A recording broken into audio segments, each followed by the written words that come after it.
Hello and welcome back to another video. I'd like to start by just showing you a little clip of this video that I was watching this morning. This was a news report that went out on UK television, on UK Channel 4 television, but it has since been put on YouTube, and I was watching it this morning. I will put a link in the description below to the whole YouTube video if you'd like to watch it, and it's quite interesting in itself, I feel. But to start with, I'll play you this little clip and then come back, and because I think maybe Channel 4 here are really missing the main issue here, what I see anyway.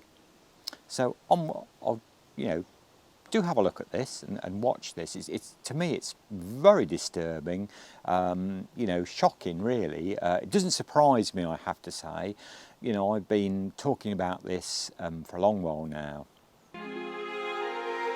Green and pleasant land, streams choked with sewage.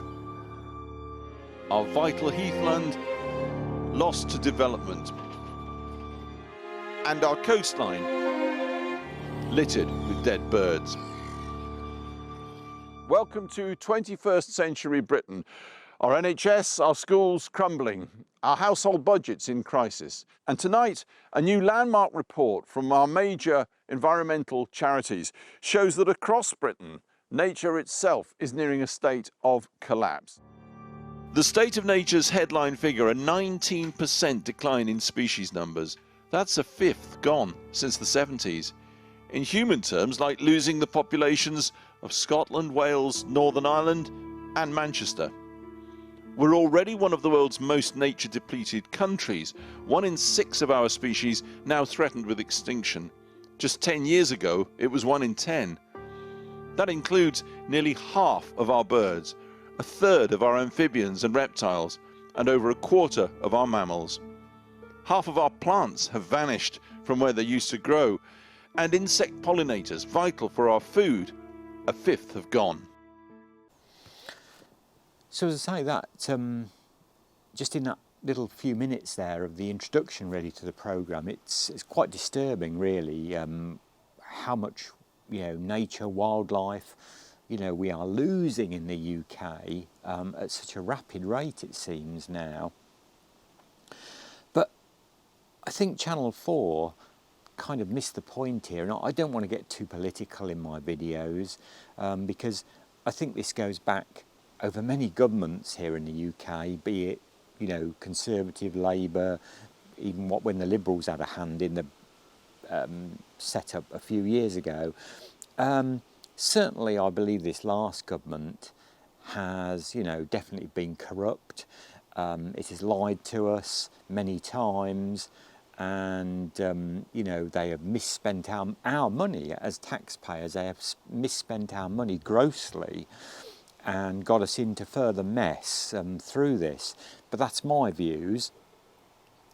What I think is the issue here is that if people are struggling, and they jolly well are at the moment in time, I know many people are worried to death that they're not going to be able to pay their mortgages this winter. They might be homeless, their houses might be repossessed. What is it now? 4.2 million UK children are in what is called poverty. That's 29%. And you could go on, there's 7 million people waiting for health, either operations or services via the beleaguered NHS. And you've got the cost of living crisis, the price of heating your home, either renting your home if you can find somewhere to rent at a reasonable price. And as I say, the interest rates and mortgages have gone up. There's all these things going on in people's lives. It's hardly surprising that the vast majority of people aren't really too concerned about what's happening in the natural world, because it's just a fight, really, to keep going for us humans at the moment in time. And I believe, I believe Channel 4 didn't stress this enough. You know, I believe we've got to deal with the human issue, and we've got to have a free and more fair society. And, you know, I think people, you know, deserve a good wage for doing a day's work, and a livable wage that people can truly live on. And, you know, we might have to, you know, we should have never sold our utilities off as we did, try to privatise them in the 80s. You know, there again, it was just for gain. You know, people thought it was a good thing, but you know, shares in this and that. But it hasn't turned out like that. All it has meant is that us as ordinary citizens, you know, not wealthy people, are having to pay so much more now. And unless you put these issues right, unless people feel happy and they can pay their mortgage, they can earn a good livable wage, you know, they can live comfortably and happily, and you know, they can give food to their children, and people aren't relying on food banks, as so many people sadly are now. People in relatively reasonably safe and good jobs are having to do that because expenditure on other things has got so great. You know, we can't wonder why, you know, there is so little interest in the natural world in the UK at the moment in time. But it's woefully sad when you see these figures of how, you know, things are dying out, how we're losing this and that. I don't like using the term revolution because I think that's a bit strong and it can mean, you know, a lot of bloodshed. But I think we do almost need a peaceful, you know, revolution now, and we need to totally rethink our whole economic strategy in this country and how it's worked, how it's run. You know, it's criminal that people, and I know an instance, which I won't go on about, I know an instance where people became billionaires in COVID because they sold PPE to the government through government contracts that they got because they knew some people connected with various sources, and they became billionaires. And this is criminal, and half of this stuff wasn't used. We're now paying out taxes to store this stuff or to have it burnt, and the government aren't even going to try and get this money back. And that's just one point of interest. Whether you think it's a good idea or bad idea, that the money we're wasting on this HS2 rail network, what a total waste of money. Why don't we fund our existing railways properly, rather than waste money building that monstrosity through the countryside? Why don't we fund our railways properly so we can there again pay staff a good rate, have stations manned, have a good service, and even if that means bringing the railways back under control and ownership of the whole country as it used to be in British Rail days, managed better, of course, rather than have these franchises of companies earning vast sums of money, it seems, for doing very little, and having one of the highest ticket prices, you know, in Europe. So all these things, I think, are having a detrimental effect on our wildlife and our rivers and the bird life and the plant life, because that all becomes secondary at the moment in time, sadly, and is forgotten about by so many people, because, as I say, people are having a desperate struggle just to live. As I've been going on, you know, on some of my other videos, I have seen a huge decrease where I live in all kinds of wildlife. Certainly over the last 10 to 15 years, this has speeded up more so than in the last 40 to 50 years, which is very, very sad. I don't know what the answer to it is. I think, I certainly think, we're going to have to get our water system back up to scratch so as our rivers and sea isn't polluting. I have a lovely river in walking distance from me, but I daren't even go and kayak or canoe in it, or wouldn't even dream about while swimming in it at the moment, because I have regularly been testing the water and it's highly polluted with quite a dangerous bacteria. Now, I don't know where that comes from, sewage runoff or animal waste or, farming, which does pollute the waterways a lot. So I think we've got to have a whole new thought process on this. But until you've got a government and people that actually care about people and put people first and get people's lives so they can live and be happy and, as I say, pay their own way, you're never going to, as I see, sort this issue of the natural world out, because down this road where I live, there are very, very few people I know that really, to be absolutely honest, would care less about wildlife, or such and such plants are dying off, or the river is polluted and there's not many fish in there, or hardly any fish now.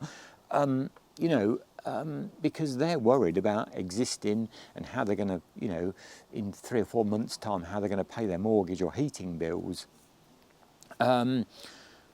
So I think it's all connected, and I do think, we need a whole fresh approach, and I don't see any of the political parties offering any radical solutions to these problems, So even if we would have a general election, I don't think, these probably would be, sorted out, or things would improve. I think it needs radical thinking. And you can't believe some of these politicians. I mean, on this programme they interview this Teresa Coffey, who's the department for the DEFRA, farming and all that, countryside and all that she takes in, that encompasses all that. And I mean, in my view, she shouldn't even be an MP, let alone in the cabinet. Some of the things she says when she was in the Department of Work and Pensions, it was shocking how she treated people and what she said, and had no respect at all for the ordinary man and woman and children in the street, as far as I can see. I think a lot of these politicians today, it's kind of, I'm all right, Jack, I'm getting a nice salary, I shall get a nice pension when I'm finished with this, or when I get kicked out of this. They are not bothered. We need people with passion again, and commitment, and not doing this for themselves or their personal gain, but for the gain of everybody. And you often hear this term levelling up today, don't you?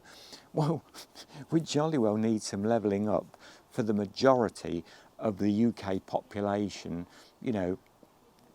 All that's happened is, I see, in the last 10 to 15 years, is the very small percentage of wealthy people have got a lot more wealthy under the present government administration. And as I say, sadly, some of that was done under a pandemic when we had COVID, which is even worse. So it's hardly surprising the natural world then suffers as it is. And sadly, I don't have any answers. I think it's a question of money again with the natural world, having a whole rethink about farming and how we look after that and how we promote it. So, as I say, that's my little rant over. Please do have a look at the entire Channel 4 news item. So I will put the link in the description below. It is very interesting and very sad, and no great surprise to me of how, we have lost so many species, and how things are suffering at this moment in time. Only recently I've myself picked 4 or 5 dead greenfinches and goldfinches that have died in our garden.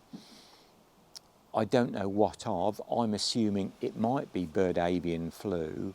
You know, do be careful if you find dead birds in your garden.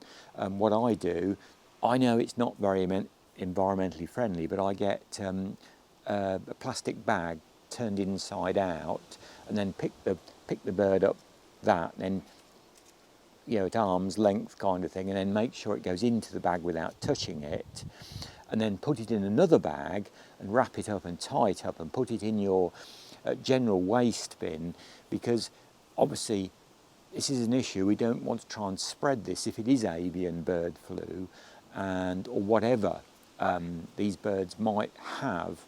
As I say, sadly, over the last, well, 2 to 3 weeks, I've picked 4 dead birds up. It might be just natural causes, who knows, I can't, you know, say. But, and if you multiply that all over the country, you know, just my garden, a few square metres, you know, you can understand how these figures start to soon stack up and why we're losing so much wildlife. It's woeful. It's so sad. You know, we don't realise until it's gone how life dependent we are on all these natural animals and plants and waterways. And, you know, it's in our own interest and good that we must protect them and make sure that they don't get harmed or damaged anymore. But as I say, you've also got to put that into context. You've got to have people's lives, you know, good and stable, and before you can, you know, before people will start putting commitment and time into such things as the natural world, I feel, because people have so many other worries at the moment in time. Anyway, very sad to see this, and it's quite disturbing really, but there you go. I shall keep campaigning, and as always, thanks for watching, thanks for enduring my little rants on this, but I think it's important, and I think it's important that we try and make people aware of all these issues and how, you know, desperate and despairing things are looking at the moment in time. That is no underestimation, that isn't, I'm sure, as this programme makes it quite clear. So as always, good gardening wherever you are in the world, and I'll catch up with you in another video very soon. Until that point in time, my best wishes and bye for now.